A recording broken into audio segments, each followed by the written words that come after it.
Jonas is with us to start this hour off in Georgia. Hi, Jonas. How are you?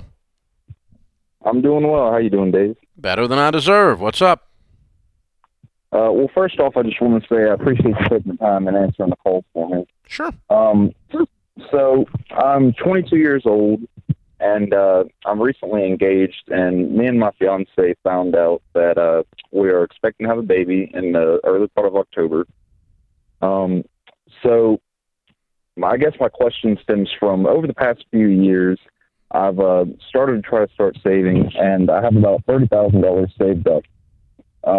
I didn't know if now would be a good time for us to go ahead and start looking to buy a home.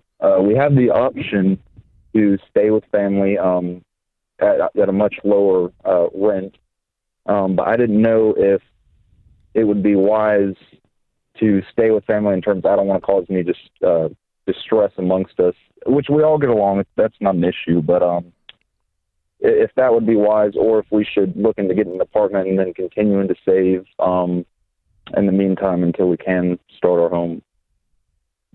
Yeah. When are you getting married? It'll be on June 27th. Okay.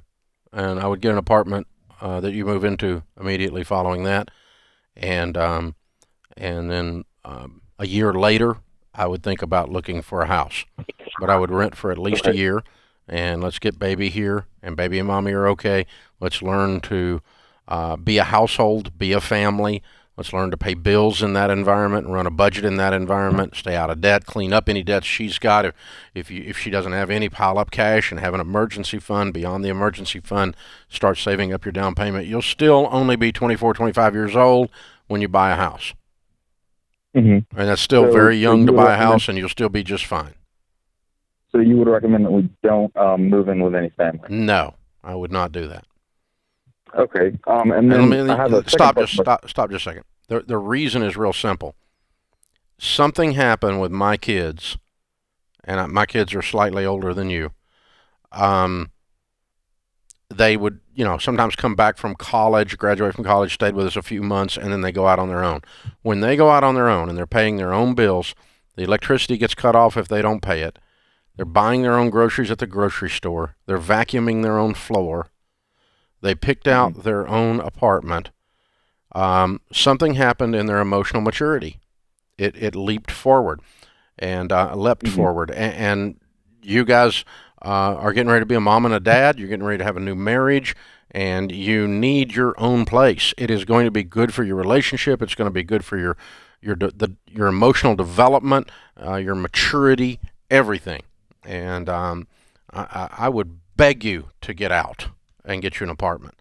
As a matter of fact, you probably ought to go ahead and do it now, and she helps pick the apartment because she's going to move in there after you get married.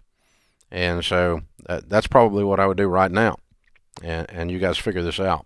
So, hey, thanks for the call. There's a good rule of thumb, by the way. I always tell young couples, and this would be people under 30 or so, wait a year after you're married before you buy. I want you to buy a house. Well, rent's cheaper. Real estate's cheaper than buying rent. Oh, shut up. Just wait a year. Wait a year.